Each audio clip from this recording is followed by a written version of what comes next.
জিলহজের প্রথম 10 দিন, কোরবানিদের 10 দিন আগের যে স্মৃতি, আমাদের সমাজ পারিপার্শ্বিক পুরো চিত্র যদি আমরা চিন্তা করি, আমাদের স্মৃতিতে কি ভেসে ওঠে? গরু ছাগল, ঠিক না? আর কোনো আমল কি ভেসে ওঠে? কোনো আমল ভেসে ওঠে না। ইবাদতের একটা মৌসুম রমজান মাস, আলহামদুলিল্লাহ কম বেশি কিছু আমলের কথা আমাদের সে মাসের কথা চিন্তা করলে মাথায় আসে। বাট জিলহজের প্রথম দশক চিন্তা করলে গরু ছাগল ছাড়া আমাদের মাথায় আর কিছু আসে না। তার মানে হলো এই দশক যে ইবাদতের দশক, নেকামলের দশক, তার কোনো ছিটা ফোটা, তার কোনো চিত্র, তার কোনো প্রভাব আমাদের সমাজে দেখা যায় না। তাহলে ক্রাইসিসটা কি আমরা ধরতে পেরেছি? যে শয়তান আমাদেরকে ইবাদতের একটা মৌসুম থেকে দূরে সরায় রাখছে। আমাদের সমাজে যেভাবে হোক এটা হারিয়ে গেছে, এটার আলোচনা নাই, পর্যালোচনা নাই, বিবেচনা নাই, চর্চা নাই, আমল নাই। তাহলে এখন আমাদের কর্তব্য হলো এই দশকের আমল এবং চর্চা সমাজে প্রতিষ্ঠা করতে হবে ইনশাআল্লাহ। আমি নিজে তো করবই, অন্যদেরকেও করাবো। কিভাবে করাবেন? বুদ্ধি আমি শিখে দিচ্ছি ইনশাআল্লাহ। খুব সিম্পল কিছু আইডিয়া আছে, যে আইডিয়াগুলো হয়তো হেল্পফুল হবে। আপনার কাছে আরো বেটার আইডিয়া থাকতে পারে, সেগুলো আপনি শেয়ার করতে পারেন অন্যদের মাঝে। জিলহজের প্রথম দশক উপলক্ষে অনেকগুলো করণীয় আছে, অনেকগুলো করণীয় আমল আছে। আমরা সে আমলগুলোর কথা আগে একটু বলে নিই, এবং আমলগুলোর বলতে বলতে ফাঁকে ফাঁকেই আমরা কিভাবে সমাজে সেটা বিস্তার করবো সেটা আমরা বলে ফেলবো ইনশাআল্লাহ। নাম্বার 1, জিলহজের প্রথম দশকের সবচেয়ে বড় করণীয় হলো হজ করা। এই দশকে যত করার কাজ আছে এর ভিতরে সবচেয়ে বড় কাজ কোনটা? হজ করা। আল্লাহ যাদের তৌফিক দিয়েছেন তারা তো ইতিমধ্যে চলে গেছেন, অনেকে যাবেন ইনশাআল্লাহ। আমাদের জীবনে যাদের তৌফিক এখনো হয় নাই, তারা নিয়ত করি জীবনে কোনো এক বছর জিলহজের প্রথম দশকে আমি একটু হজ করবো ইনশাআল্লাহ। আল্লাহর কাছে একটু এখনই দরখাস্ত জমা দিয়ে দিব, দোয়া করব, চেষ্টা শুরু করবো যে আল্লাহ এই দশকের প্রধান আমল হজ জীবনে একবার আমাকে করায়। আমি দুনিয়া থেকে চলে যাব, তোমার ইবাদতের এই মৌসুমের প্রধান আমলটা জীবনে একবারও করবো না, তা কিভাবে হয়? একবার অন্তত যেন করতে পারি, এই তৌফিকটা আল্লাহর কাছে আমরা চেয়ে নিব ইনশাআল্লাহ। তাহলে প্রথম আমল পেয়ে গেলাম জিলহজের প্রথম দশক, সেটা হলো কি? হজ। দ্বিতীয়, হজের পরে দ্বিতীয় সর্বোচ্চ গুরুত্বপূর্ণ আমল হলো কোরবানি করা। আলহামদুলিল্লাহ যাদের সামর্থ্য আছে তারা কোরবানি করবেন, আল্লাহ চাহেন তো, তাই না? কোরবানি কেন করবেন? নিয়তগুলো ভেজাল মুক্ত করে নেবেন, খাঁটি করে নেবেন। গোশতের জন্য, মুখ রক্ষার জন্য, চক্ষু লজ্জা থেকে বাঁচার জন্য, সমাজে মানুষ কি বলবে কোরবানি না করলে সেটার জন্য, সেই প্রশ্নের উত্তর নিজের কাছ থেকে ক্লিয়ার করে নেবেন, নিয়ে কোরবানি করবেন। তাহলে দ্বিতীয় আমল হলো কোরবানি করা এই দশকে। 3 নম্বর আমল হলো এই দশকে যেই কোনো রুটিন ভালো কাজ বিশেষ গুরুত্বের সাথে করা। 5 ওয়াক্ত নামাজ অন্য সময় গাফলতি করছেন, এই দশকে আর করবেন না। এই দশকে স্পেশাল কেয়ার করবেন যে নামাজে যাতে কোনো গাফলতি না হয়। ওয়াক্ত মতো জামাতের সাথে পুরুষরা মহিলারা ওয়াক্ত মতো আউয়াল ওয়াক্তে নামাজ পড়ে ফেলবেন। ফজর নামাজটা যাতে মিস না হয় এই দশকে কোরআন তেলাওয়াত অন্য দশকে না করলে এই দশকে একটু করার চেষ্টা করবেন। অন্য দশকে যে আমল করেন না সেটাই আর দশকে বেশি বেশি করবেন। তাহলে সাধারণ নেকামল বেশি বেশি করবেন। কারণ এই যে একটা হাদিস শুনালাম, নবী সাল্লাল্লাহু আলাইহি ওয়াসাল্লাম বলেছেন এই দশকের নেকামল আল্লাহর কাছে এত প্রিয় যে অন্য কোনো সময়ের আমলে আল্লাহ এত খুশি হন না, বান্দার এই দশকের আমলে যত খুশি হন। জিজ্ঞাসা করেছেন সাহাবীরা, হে আল্লাহর রাসূল, অন্য সময় যদি কেউ আল্লাহর রাহে জিহাদ করে সেই কাজটাও কি এই দশকের নেকামলের চাইতে প্রিয় না? জিহাদ, জীবন বাজি রাখা। নবী করিম সাল্লাল্লাহু আলাইহি ওয়াসাল্লাম বলেছেন ওয়ালাল জিহাদু ফি সাবিলিল্লাহ। এমনকি অন্য সময়ে আল্লাহর রাহে জিহাদ করলেও সেটা এই দশকে সাধারণ আমলের চাইতে বেটার না, চিন্তা করা যায়। তবে এক্সেপ্ট হলো ওই ব্যক্তি যে অন্য সময় জেহাদে বের হয়েছে, তার জীবন, তার সম্পদ সব বিলিয়ে দিয়ে আসছে, কিছু নিয়ে ফিরে আসে নাই, সে সব উজাড় করে দিছে, উৎসর্গ করে দিছে, তার কথা ভিন্ন, তার মর্যাদা সব কিছু। তাহলে এই দশকের নেকামলের মর্যাদা সম্পর্কে আমরা ধারণা পাচ্ছি। তাহলে তৃতীয় করণীয় হলো বেশি বেশি নেকামল করা। 4 নম্বর করণীয় হলো যে কোনো পাপের কাজ, গুনাহের কাজ যে কোনো সময় নিষিদ্ধ, এই দশকে বিশেষ ইবাদতের মৌসুম হওয়ার কারণে স্পেশাল কেয়ার করা যে আমি গুনাহের কাজ করব না। যেমন রমজান মাসে যে ঘুষ খায়, কোনো ঘুষখোর ড্রয়ার খুলে দেয়, দিয়া ক্লায়েন্টকে বলে এখানে রেখে দেন, রোজা আসি তো সন্ধ্যার পরে ধরবো। এই যে এতটুকু তার মধ্যে যে বিহিত আসছে, যদি এটাতে কোনো কাজ হবে না, দিন শেষে তো খাইলো সে, যে রোজার মাস, টাকাটা হাতে নেব না, ক্যাশে রাখেন, ইফতার করে তারপরে ধরবো। তো এই যে এতটুকু তার ভিতরে ধারণা তৈরি হয়েছে যে রোজা অবস্থা গুনাহ করলে বেশি অপরাধ হবে। তো এই জিলহজের প্রথম দশকে যে কোনো পাপের কাজ অন্য সময় তো করবোই না, এই দশকে স্পেশাল কেয়ার করব পাপের কাজ থেকে বেঁচে থাকার জন্য। 4 নম্বর আমল। 5 নম্বর আমল হলো বেশি বেশি জিকির করব, বেশি বেশি আল্লাহর স্মরণ করব, আল্লাহর কথা চিন্তা করব। কোরআন তেলাওয়াত করা উত্তম জিকির, সুবহানাল্লাহ, আলহামদুলিল্লাহ, আল্লাহু আকবার, সব ধরনের জিকির বেশি বেশি করা। কারণ আল্লাহ সুবহানাহু ওয়া তাআলা কোরআনে কারীমে বলেছেন যে ওয়াযকুরু ইসমাল্লাহ ফি আইয়ামিন মা'দুদা, নির্দিষ্ট দিনগুলোতে আল্লাহর বান্দারা আল্লাহর জিকির করে। এই নির্দিষ্ট দিন বলতে জিলহজের প্রথম দশকে বোঝানো হয়েছে। তাফসীর বিদগণ, মুফাসসিরিন ইকরাম সব তাফসীরগুলোতে প্রায় এই বিষয়ে কথা বলা আছে।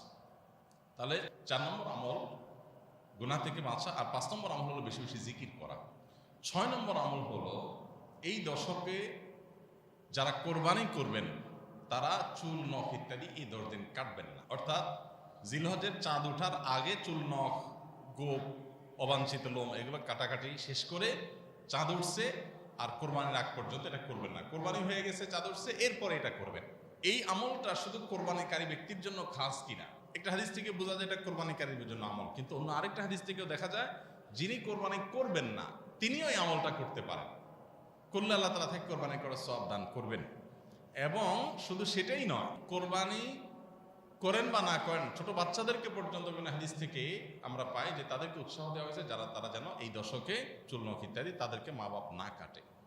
এটা একটা আমল। 7 নম্বর আমল হলো এই দশক উপলক্ষে তাকবীর বেশি বেশি পাঠ করা। আল্লাহু আকবার, আল্লাহু আকবার, লা ইলাহা ইল্লাল্লাহু, আল্লাহু আকবার, আল্লাহু আকবার, ওয়ালিল্লাহিল হামদ। এই তাকবীরটা বেশি বেশি করে পাঠ করা, এটা এই দশকের আমল। এই দশকের আমলকে পুনর্জীবন দেওয়ার জন্য এই পয়েন্টটাতে আমরা একটু কাজ করতে পারি। অর্থাৎ তাকবীরের ধ্বনিতে আমাদের পুরো পরিবেশটাকে মুখরিত করতে পারি। এই জিনিসটা মিডল ইস্টে আছে, সৌদি আরবে আছে। তারা তাদের সমাজে বিভিন্ন জায়গায়, ঘর বাড়িতে, অলিতে গলিতে, এমনকি দোকানে, সুপার শপে, শপিং মলে, বিভিন্ন জায়গায় তারা ছোট ছোট আপনার স্পিকার দিয়ে মৃদু ভলিউমে তারা তাকবীর বাজায় রাখে, সুললিত কণ্ঠে তাকবীর বাজতে থাকে। আল্লাহু আকবার, আল্লাহু আকবার, লা ইলাহা ইল্লাল্লাহু, আল্লাহু আকবার, আল্লাহু আকবার, ওয়ালিল্লাহিল হামদ। গোটা সমাজ যে আমাদের এই পশ্চিমারা এবং তাদের দোসররা আমাদের সমাজটাকে যে নোংরা করে রাখছে, তাকবীর ধ্বনি যদি সারা দেশের সমস্ত অলিতে গলিতে বাজতে থাকে, অন্তত শয়তান থেকে কিছুটা হলেও পবিত্র হবে ইনশাআল্লাহ। এই জন্য এই দশকে তাকবীরটা জোরে জোরে পাঠ করা। জোরে জোরে বলতে আবার এমন জোরে না যে কারোর ডিস্টার্ব হয়, মৃদু ভলিউমে, যাতে তাদের কোনো কারোর অসুবিধা না হয়। সেভাবে আমরা তাকবীরের ধ্বনিটাকে যত বেশি আপনার এটা আমরা চর্চা করতে পারবো, তত বেশি এই সম্পর্কে মানুষের ধারণা তৈরি হবে। যখনই একটু উচ্চস্বরে তাকবীর শুনবে কেউ, তখন তার ধারণা হবে ব্যাপার কি, তখন বুঝবে যে এটা জিলহজের প্রথম দশক চলতেছে, আমলের দশক চলতেছে। এই একটা জায়গায় আমরা যদি কাজ করি তাহলে আমলটাকে আমরা পুনর্জীবন দিতে পারি। সাহাবীদের কেউ কেউ তারা এই দশক আসলে বাজারে যেতেন। কেন? শুধু তাকবীর দেওয়ার জন্য, যে বাজারে গিয়ে একটু জোরে তাকবীর দিতেন। আল্লাহু আকবার, আল্লাহু আকবার, লা ইলাহা ইল্লাল্লাহু, আল্লাহু আকবার, আল্লাহু আকবার, ওয়ালিল্লাহিল হামদ। আমরা শুধু ঈদের দিন পড়ি, ঈদের দিন না, এটা 10 দিন ধরে করার জিনিস। তো সাহাবী বাজারে যে এটা জোরে বলতেন, যাতে করে তার শোনা শুনে অন্যদেরও মনে হয় তারাও পড়ে। তো আমরা মুদি দোকানে, চায়ের দোকানে যাই, যদি একটু জোরে তাকবীর বলি, প্রথম বলার পর সবাই একটু তাকায় থাকবে, ব্যাপার কি, লোকে মাথায় কোনো সমস্যা টমস্যা আছে, এরকম একটা অ্যাপ্রোচ দেখতে পারেন। তো যেহেতু সবাই গাফেল, ওদের কাছে জিকিরটা সমস্যা মনে হয়, এই জন্য আপনি সাথে সাথে একটু ব্যাখ্যা করতে পারেন, একটু এক্সপ্লেইন করতে পারেন যে আসলে জিলহজের প্রথম দশক আসলে একটু সরবে তাকবীর পাঠ করা সুন্নাত, এটা ধারণাটা হারাই গেছে, এই জন্য আমি একটু জোরে পড়ছি। আপনারা কেউ চাইলে পড়তে পারেন, তাহলে ইনশাল্লাহ দেখবেন আবার স্বাভাবিক হবে যে না, মাথা ঠিক আছে, সমস্যা নেই।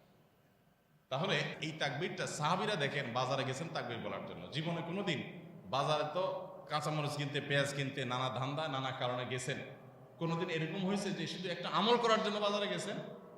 তাহলে এই দশকে চেষ্টা করা যাবে তো ইনশাআল্লাহ। বাজারে যদি যাইতে না পারেন, অন্তত আপনার আশেপাশে থাকা মুদি দোকানে যায়, 2-3 জন কাস্টমার থাকবে, সেখানে যে একটু জোরে তাকবীর বলবেন, এরপরে ব্যাখ্যা করে দিবেন, পারা যাবে না ইনশাআল্লাহ? আর একটা কাজ তো সবাই পারবেন, সেটা কি? বাসায় ঢোকার সময় সালাম তো দিবেন, বিসমিল্লাহ বলবেন, সালাম দিয়ে ঢুকবেন, এবং ঢুকার পরে তাকবীর শুরু করবেন। আগে সব কথা পরে, বউয়ের সাথে আলাপ সালাপ পরে, সব আগে কি হবে? তাকবীর হবে। আল্লাহু আকবার, আল্লাহু আকবার, লা ইলাহা ইল্লাল্লাহু, আল্লাহু আকবার, আল্লাহু আকবার, ওয়ালিল্লাহিল হামদ। ছেলেটা স্কুল থেকে আসছে, মেয়েটা মাদ্রাসা থেকে আসছে, দরজাটা খুলছেন, সালাম দিল, ওয়ালাইকুম আসসালাম, এরপরে শুরু করবেন তাকবীর। আল্লাহু আকবার, আল্লাহু আকবার, লা ইলাহা ইল্লাল্লাহু, আল্লাহু আকবার, আল্লাহু আকবার, ওয়ালিল্লাহিল হামদ। ম্যাডামের সাথে দেখা করছেন, মিসেসের সাথে দেখা করছেন, বাইরে থেকে আসছেন, সালাম কালাম হয়ে গেছে, কথাবার্তা বাকিগুলো পরে আগে তাকবীর শুরু হয়ে যাবে, আল্লাহু আকবার আল্লাহু আকবার। এইভাবে যদি আমরা করতে থাকি তখন গোটা পরিবারের মধ্যে একটা ধারণা তৈরি হবে যে একটা আমলের দশক চলছে। একটু কষ্ট হবে, কিন্তু এটা প্রতিষ্ঠা করার জন্য একটা সহজ মাধ্যম। চেষ্টা করা যাবে না ইনশাআল্লাহ? আল্লাহ আমাদেরকে তৌফিক দান করুন। 8 নম্বর হলো এই তাকবীরটাই বিশেষ সময়ে পড়া। সেটা কি? জিলহজের 9 তারিখ অর্থাৎ কোরবানিদের একদিন আগে বা ফজর থেকে নিয়ে 13 জিলহজ ঈদের তৃতীয় দিন পর্যন্ত আপনার প্রত্যেক ফরজ নামাজের পরে একবার করে তাকবীরটা পাঠ করা। নারী পুরুষ সবার জন্য এটা প্রযোজ্য। এটা হলো 8 নম্বর আমল, প্রত্যেক নামাজের পর পর এই কয়েকদিন। আর 9 নম্বর আমল হলো 1 থেকে 9 তারিখ পর্যন্ত এই প্রথম 9 দিন নফল রোজা রাখা। জিলহজের 1 তারিখ থেকে 9 তারিখ পর্যন্ত। এটা বিভিন্ন হাদিস দ্বারা সমর্থন পাওয়া যায় এবং মওসুআ ফিকহিয়া কুয়েতিয়া, কুয়েত থেকে প্রকাশিত আপনার ফিকহ বিশ্বকোষে ওনারা লিখেছেন যে ইত্তেফাকাল ফুকাহা, সব ফকিহগণ একমত জিলহজের 1 থেকে 9 তারিখ পর্যন্ত এই দিনগুলোতে নফল রোজা রাখা মুস্তাহাব। তাহলে সেটা আমরা করতে পারি। 9 নম্বর আমল গেল। 10 নম্বর হলো বিশেষভাবে আরাফাত দিনে রোজা রাখা, অর্থাৎ 9 তারিখটা স্পেশাল। এই দিনে রোজা রাখলে কি হয়? 1 বছর আগের এবং 1 বছর অগ্রিম আল্লাহ তাআলা গুনাহ মাফ করে দেন। আর 11 নম্বর আমল হলো ঈদের দিনে যত আমল আছে সেই আমলগুলো ঠিক মতো করা। সবাই চেষ্টা করবো তো ইনশাআল্লাহ। আমরা আসুন্নাহ ফাউন্ডেশন থেকে একটা লিফলেট করেছি এবছর, প্রথমবার এবছর আমরা এটা প্রিন্টেড ভার্সন করেছি। এটা ইনশাআল্লাহ সামনে জুমায় আমরা মসজিদে ইমাম সাহেব এবং ওয়াজ সাহেব বলবো, আপনারা ব্যবস্থা করবেন সংগ্রহ করার ফ্রি বিতরণের জন্য। এটা আপনারা কেউ চাইলে খরচ দিয়ে নিতে পারেন, আর খরচ ছাড়া ফ্রি চাইলেও কেউ আসুন্নাহ ফাউন্ডেশনে যোগাযোগ করে নিতে পারবেন। ছোট একটা লিফলেট করা আছে জিলহজের প্রথম দশকের তাৎপর্যগুলো কি, করণীয়গুলো কি, এটা আপনি বিতরণ করেন। আপনি একজন আপনার সহকর্মীকে দেন, দোকানদারকে দেন, একজনকে দেন, দিয়ে বলেন যে এটা একটু ভালো করে পড়েন, পড়ে একটু আমল করেন। তাহলে আপনি যদি 100 জনকে দেন আর একজনও আমল করে, আলহামদুলিল্লাহ জিন্দা হয়ে গেল আমলটা। চেষ্টা করা যাবে তো ইনশাআল্লাহ? তো লিফলেটটা আগামী সপ্তাহে মসজিদে কিছু নিয়ে আসবে, এখান থেকে একটা বেশি নিতে পারবেন না। একটা বেশি নিলে ফাউন্ডেশন থেকে যাই নেবেন, একটু কষ্ট করেন। শুধুমাত্র আমরা চাই যে আমাদের পকেটে ভরে দেখ। আরো সহজ হইতো যে তাবিজ বানায়া আমলটা খাওয়া দিতে পারতো, আমরা গিলে ফেলতাম, কাহিনী শেষ হয়ে যেত। দরকার হুজুর কিছু টাকা নিতে, তাও ভালো। আমরা মূলত এরকমই চাই, তাই না? যে এত ঝামেলা করে কে? দরকার হলে হুজুর কিছু টাকা পয়সা নেক, একসাথে তাবিজ দিয়ে দেখ, খাইয়ে ফেলাই, যাতে শেষ হয়ে যায়। কষ্ট করতে রাজি না। তো লিফলেটগুলো কষ্ট করে সংগ্রহ করবেন, আর এখানে মসজিদে থাকবে মুসল্লিদেরকে দেওয়ার জন্য। আল্লাহ তাআলা আমাদের সবাইকে সমাজ থেকে হারিয়ে যাওয়া এই আমলটাকে পুনর্জীবন দেওয়ার তৌফিক দান করুন। সবাই চেষ্টা করবো তো ইনশাআল্লাহ? জাযাকুমুল্লাহ খাইর, জাযাকুমুল্লাহ খাইর। খুব বেশি আলোচনা করব এবং অন্যদের মধ্যে ফেরি করব, উচ্চস্বরে তাকবীর দিতে থাকবো ইনশাআল্লাহ। আল্লাহ তাআলা আমাদের সবাইকে সে তৌফিক দান করুন।